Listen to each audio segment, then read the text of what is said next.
Hey, good day to you. Welcome to RFD, Illinois. I'm Rita Frazier. I'm DeLoss Yankee. Hello there. Hello. Hey, you know what? June Dairy Month. Hey, June Dairy Month.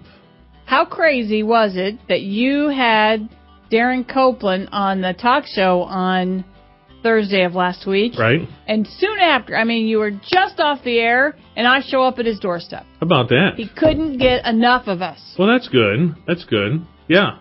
He got double teamed by the RFD radio staff. Yes, but lots of good things to talk about. And they had just last week had announced the new flavors and the new bottles for the new flavors, which hopefully you can find at a retail location near you. But that slim fit thing, the 14-ounce thing, they look really sharp. Now, we started the day, so last week we were down in the, Bond, Madison County area, and we started the day. You start your day with milk every day. Oh, yeah. I don't. Oh. However, last week, I did have a cup of coffee first, but we were at Turley's in Bond County in Greenville, right, and I drank a whole 16 ounces of chocolate milk right down. Just chugged it right down. You ever put milk in your coffee? You ever do that? Every so often, half and half cream. Sure. Gotcha. Yeah, but not a whole lot. Normally, on a daily basis, I like the powdered creamer. Okay. Oh, I gotcha. Yeah. Straight Prairie Farms chocolate milk for this guy. Yeah. Mm-hmm. Numbers at the top of the show. Yep. We hope they're higher than... Oh. Well, we'll take what we can get. Anything is better than zero. Mm-hmm. So we have that, plus Mark Gebhardt is along to give us a state and a national update on legislation. Stay with us. This is RFD, Illinois. The expression rain makes grain likely won't come to fruition for Illinois wheat growers. They've received too much of a good thing. Southern Illinois Wheat Tour participants estimated wheat yields will average 64.5 bushels per acre, down about 1.5 bushels from last year. Learn more about the wheat situation, including disease threats, in the latest edition of Farm Week. A new marriage of apples and pork has led 2 farm families to successfully launch apple bratwurst. Turn to Farm Week to find out how the owners of Rindleman Orchards and Somerset Farms have teamed to debut their product. Arriving soon in your mailbox. No other Farm Weekly in Illinois has as many people on the ground in Illinois covering Illinois agriculture for you with the depth on key issues to help keep you profitable. And don't forget, you can get daily or even more frequent updates online anytime at farmweeknow.com. Welcome back to RFD, Illinois. I'm DeLoss Yankee. Numbers from Ag Statistics, highly anticipated this year and still showing that not even half the corn crop has been planted as of Sunday. Maybe enough activity Monday would tilt that the other direction, but as of Sunday, only 45% of the corn has been planted. Last year, it was all in. The 5-year average is 98%.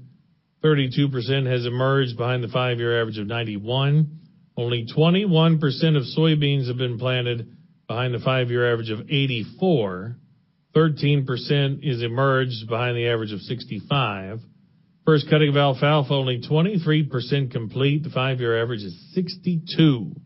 What a difference a year makes. As for our Farm Week crop watcher, Brent Clare in northern Adams County. They're a little drier than they have been. We've got a few days of dry weather from last week into today, and we missed a pretty good rainfall on Sunday or Saturday that went just to our southwest portion of the county. So we're going to try to finish off some corn planting today in some areas. And guys, this morning as I was driving into Quincy, a mad dash of tillage already this morning, and they're going to go see how much they can finish up today, as well as we have another chance of a thunderstorm starting later tonight and then for tomorrow. Brent Adams in northern Adams County spoke yesterday with Rita.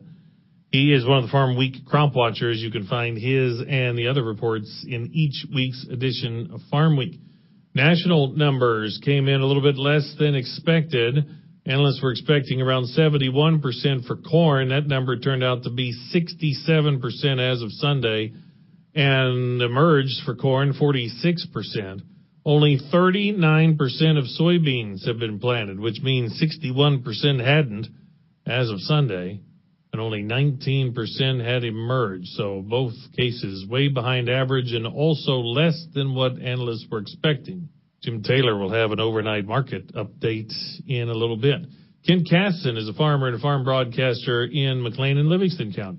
We only spent a half day in the field total last week with several storm systems moving through our neck of the woods. At my farm in southeastern Livingston County, I received about 3 inches of rain for the week. We are hoping to get a lot of the corn in the ground this week if the weather cooperates for a couple of days, and then switch to soybeans, although more wet weather is expected by Wednesday. It's also been wet to our north. Ricky Bain farms near Dana and only has a few corn and soybeans in the ground. 2 weeks ago, Thursday, we got in and got about 120 acres of corn planted and 85 acres of beans, and everything else is just wet, and we're super soaked now. It seems like now it takes a quarter inch and we've got water standing again. There's nothing but water, and it just keeps popping up. So it's going to be a difficult and trying year for everybody. There's no doubt about that. Thanks to Ricky Bain from the Dana area for talking to us this week. Reporting from southeastern Livingston County for the RFD Radio Network, I'm Cat Casa. Thanks, Ken. To other numbers from Ag Statistics, the state's average temperature last week, 70.3 degrees, was 3 degrees more than average. Precipitation doubled once again, just about an inch 79 was 83 hundredths more than average. 2 3/4 in the northwest, 2.8 in the west, 2.3 in the northeast, 2 5 hundredths in the central. And more to come, unfortunately, says Chuck Collins, chief meteorologist at the ABC affiliate in Peoria. Now and then we'll get that pattern to break up and have a couple of nice days like we did this weekend, but the pattern's setting back up, and now we have a little bit of a tropical influence. I don't think it'll be a tropical storm in the Gulf, in the western Gulf. That's going to be absorbed into the flow, so we're going to get some of that tropical moisture in here various times during the week. So I think the off and on pattern of showers and storms, we have a daily chance on through the weekend and the early part of next week. Won't be total washouts, but there'll be nuisance showers and storms coming from time to time like we've had over the past 3 or 4 weeks. Chuck Collins does TV weather in Peoria. He and AgriVisor's Dale Dirkholz were the guests of our first show of the new program, RFD Profit Watch, aired yesterday. A couple more numbers. The state's wheat crop declined in condition by 5 percentage points, going from 35 to only 30%, rated either good or excellent, according to Ag Statistics in their latest report. Well, a lot to digest from the General Assembly this past weekend. Rita Fraser has that and more next on RFD, Illinois. All Ag. All Illinois. All now. There are a lot of smartphone apps out there, but do they have what's important to us here in Illinois? The Farm Week Now app does, and it's always at your fingertips. All Ag, all Illinois, and 24/7 where and when you need it for free. Go to your app or Play Store on your smartphone, hit search, type in Farm Week Now, that's one word, and download it today. Brought to you by Illinois Farm Bureau, where we're all about farm, family, and food. The Illinois economy runs on our homegrown agricultural products. Our dairy, beef, pork, corn, and soybeans grow the agricultural industry by nearly $20 billion each year. But we don't just grow Illinois, we grow North America. Canada and Mexico account for over $45 billion in U.S. agricultural exports, and they support more than 1 million American jobs. Exports to Canada and Mexico matter to everyone in the agriculture and food industries. A message from Illinois farmers and their checkoff programs. Feed and water intake on the daily for dairy cows is crazy to think about. For RFD Radio Network, this is Jenna Preston. Cows eat about 100 pounds of food every day and drink 50 gallons of water. With that being said, cows spend about 2 hours of their day getting milked, whether that's 2 or 3 milkings per day. The rest of their day is for them to eat, sleep, and drink, as well as socialize with the herd that's around them. Dairy farmers take a lot of pride in the TMR, or total mixed ration, that they feed to their cows every day. Stay tuned for more dairy fun facts for the month of June. This is Jenna Preston for the RFD Radio Network. We're back here on RFD, Illinois. I'm Rita Frazier. The General Assembly wrapped up the spring session. Mark Gebhardt, Executive Director, Governmental Affairs and Commodities, talked about the takeaways and the successes for Illinois agriculture. Well, I think one of the things that I would like to share is the fact that we were able to, at least for the time being, and I recognize that these issues never really go away, but for the time being, for this session, we were able again to stop things that I think would have been very detrimental to agriculture. Some of that has to do with the Livestock Management Facilities Act. Again, 3 different pieces of legislation proposed that we were successful in getting to not move through this, being able to kind of bottle that up, if you will. But that doesn't mean those issues go away, because I know there are still turns out here by individuals in the state that feel there should be more regulations or county control, those sorts of things that dictate what a livestock facility can or cannot do. There was also a lot of flurry here at the end of the session around the firearm owner's identification card. Our policy was such that we opposed some of the additional restrictions that they wanted to put on void card holders, for example, requiring fingerprinting, that sort of thing. So there were a lot of those kinds of things that happened that, again, we were successful, at least for the time being, in being able to kind of bottle some of that up. I think the significance of what was passed, it relates to infrastructure, certainly should be of benefit to agriculture. And the key to this is making sure that the funds do get distributed properly, that downstate Illinois gets their share of the dollars that are going to be raised by some of the things that were passed, such as legalization of recreational cannabis, sports gambling issues. Those are all going to be revenue generators that are designed to fund a massive capital bill that will have infrastructure benefits for roads, bridges, those sorts of things that should benefit agriculture. Mark transitioned from state issues to federal issues as we digest the information put out last week from USDA on the market facilitation program, and also digesting the Prevent Plant information and how it applies to Illinois farmers.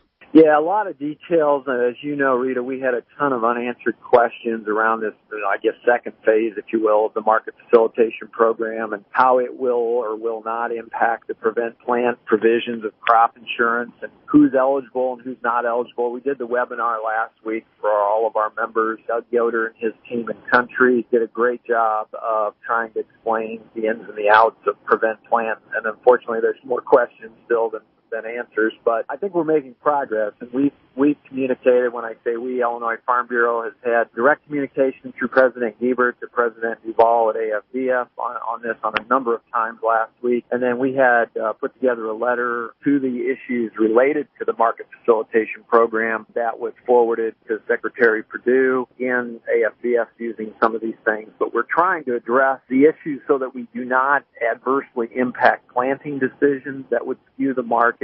There's just a whole host of things that we're trying to get to the bottom of as we work through how this program is going to be unveiled. Mark Gebhardt's Illinois Farm Bureau. Well, also in the Illinois passed budget last week, funds were allocated for a crop insurance reward program for cover crops.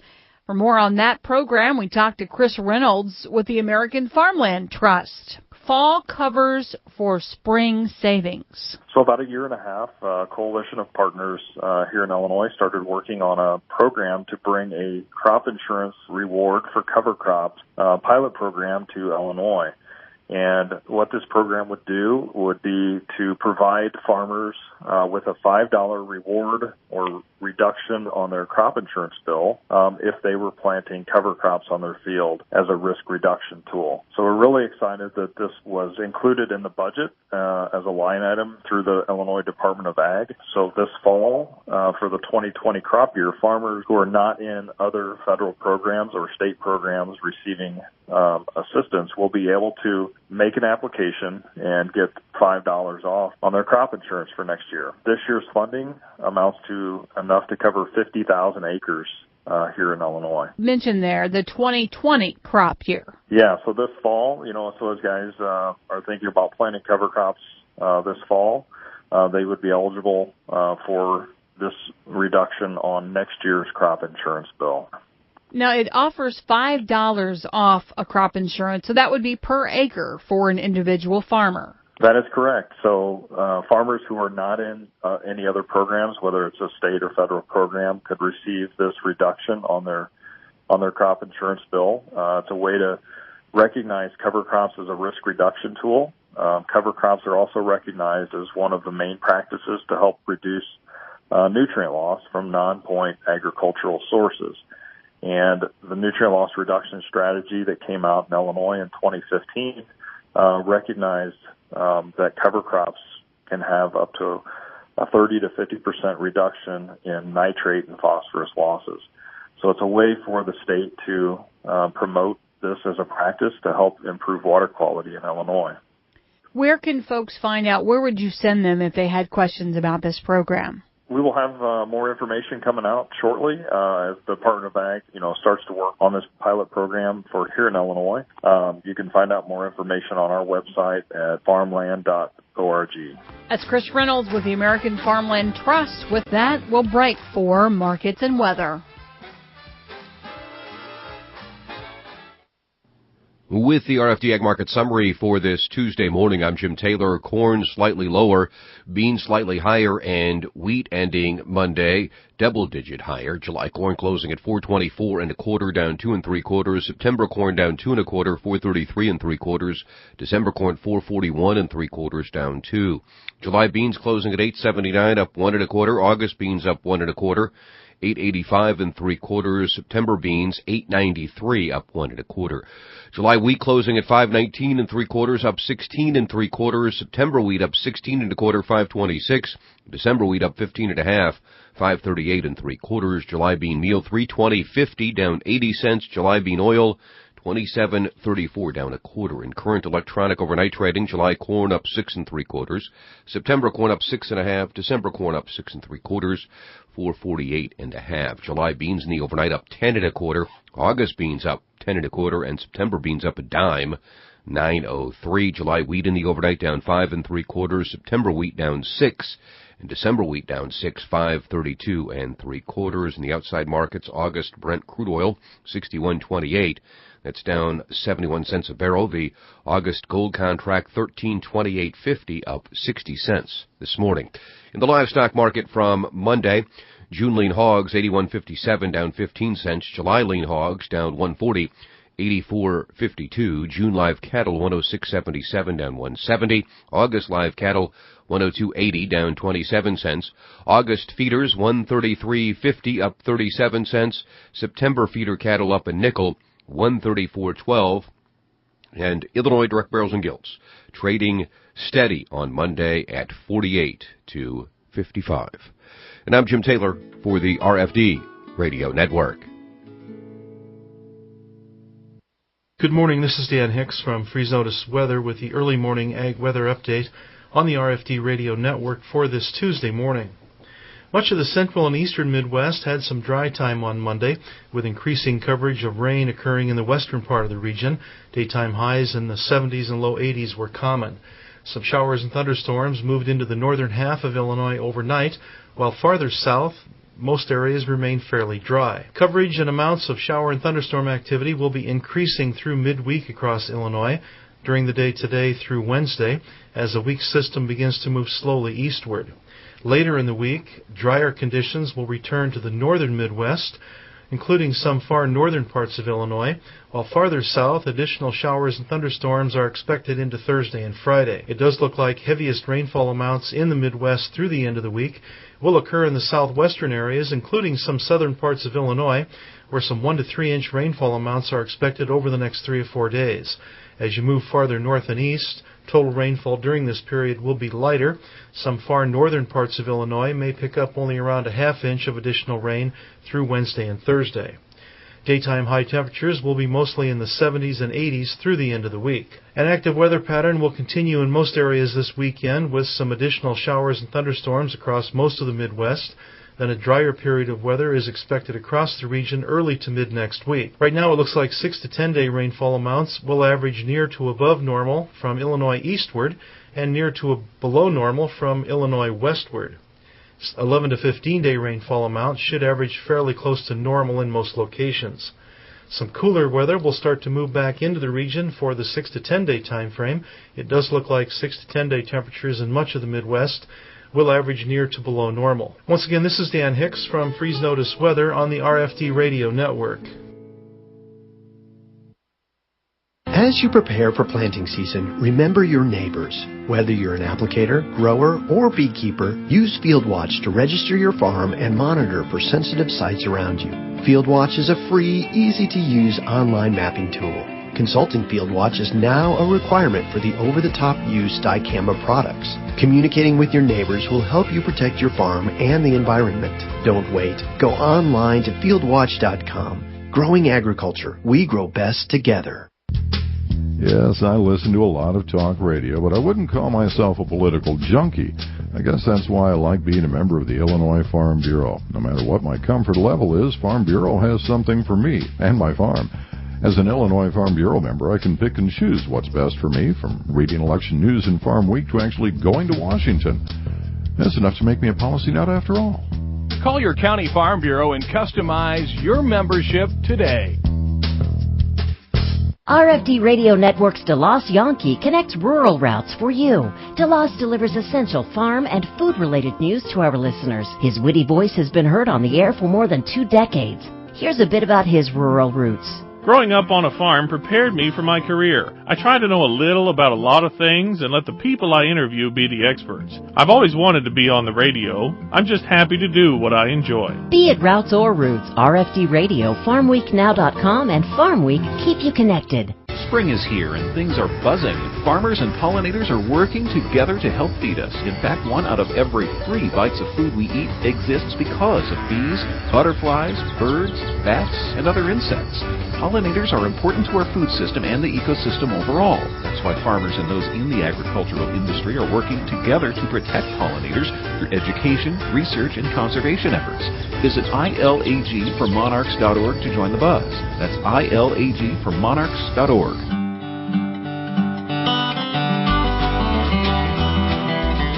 Hey, that's all the time we have for this edition of RFD Illinois. Thanks for spending some time with us today. Hey, we salute a community. We do. We'll say hello to Orient. Orient. Orient is in so not Orion in Mercer County. There's an Orient in Franklin County, west of 57, population 358.